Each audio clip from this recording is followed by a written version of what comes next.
Hey folks, Shadeslay here, taking a look at In Fear I Trust, a puzzle-based first-person adventure game developed by Blackwing Foundation. It's a game steeped in chilling narrative, so let's take a quick look at how it kicks off.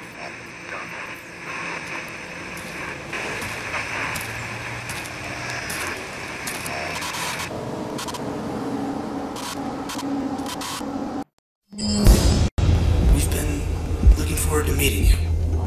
Peter, Ivan, these are new guys. Fresh program participants. This looks redeeming their familiar. sins for the sake of humanity. None of our business. The session has lost his mind. This isn't science anymore. This is murder. Keep it down. The agreement's in front of you. It's pretty straightforward. More of a formality. You understand. The only difference between us and the subjects is a uniform and a paycheck. He's one of the key elements. We need to take action, sir. It's out of my hands. And so it begins. A short while later, you wake up, locked in a cell and presented with a brief tutorial that introduces you to the basics of movement, using items, and retrospective vision.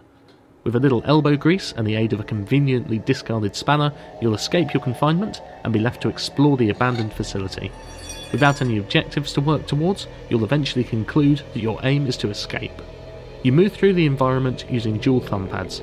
One controls your view, the other your movement. It's a slightly clunky system, but this is a first-person game on a touchscreen device, and I'm prepared to give it some latitude. In any case, the game's first update has added a much-needed sensitivity slider, which greatly improves the experience. The dark 3D environment built using the Unreal Engine has a nice level of detail. Not the best I've seen, but far from the worst. The price of this is an unacceptably long load time, not only when you first load the game, but also when you switch back to it from another app. Even on the newest iOS devices, it can take over 60 seconds. As you move through the facility, you'll pick up discarded notes and pages from journals, which start to shed some light on where you are. If you're struggling to read the handwritten scrawl, a quick tap will present you with a handy plain text version, invariably full of spelling or grammatical errors, sometimes to the extent of being more difficult to read than the original. It highlights a lack of attention to detail that epitomises this game. There are no other characters to interact with, you're seemingly alone, except for an occasional glimpse of the supernatural. The tension builds nicely, mostly as a result of sound effects and eerie background music.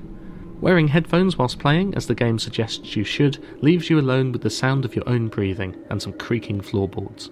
All lifted straight from the horror playbook, but well applied all the same. The problem here is that this tension builds, but never reaches a climax.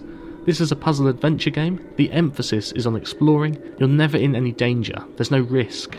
Onto the puzzles then, and it's here that In Fear I Trust disappoints the most.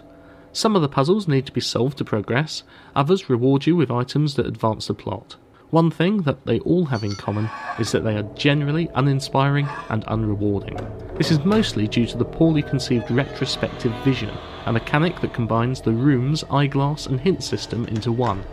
Because the two functions are merged, you're never really sure how and when it's meant to be used. Sometimes retrospective vision reveals the solution, sometimes a hint, sometimes nothing. There's also a completely arbitrary time limit on how long you can use it for. The whole concept is poorly thought through and implemented. There's nothing new here either. One or two of the puzzles seem to be lifted directly from the room, others are either so simplistic that they barely count as puzzles, or they seem out of place in the given context.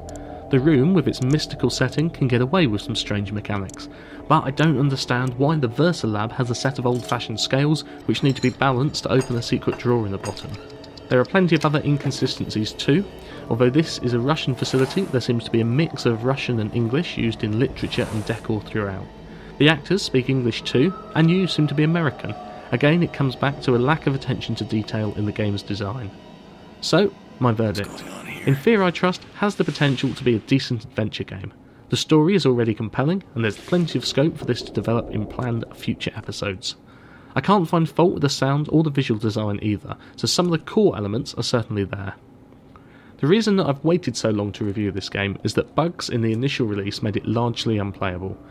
A recent update has resolved many of these, but it's hard to understand why this game was released as a finished product with such serious flaws in the first place. Ultimately, it just isn't up to scratch. The rich story and the atmospheric environments are let down by tedious and inconsistent gameplay. It isn't a satisfying experience, and I'm giving it 2.5 stars. That said, I'll be eagerly awaiting future episodes to see how things unfold, with the hope that the developers have made some significant improvements.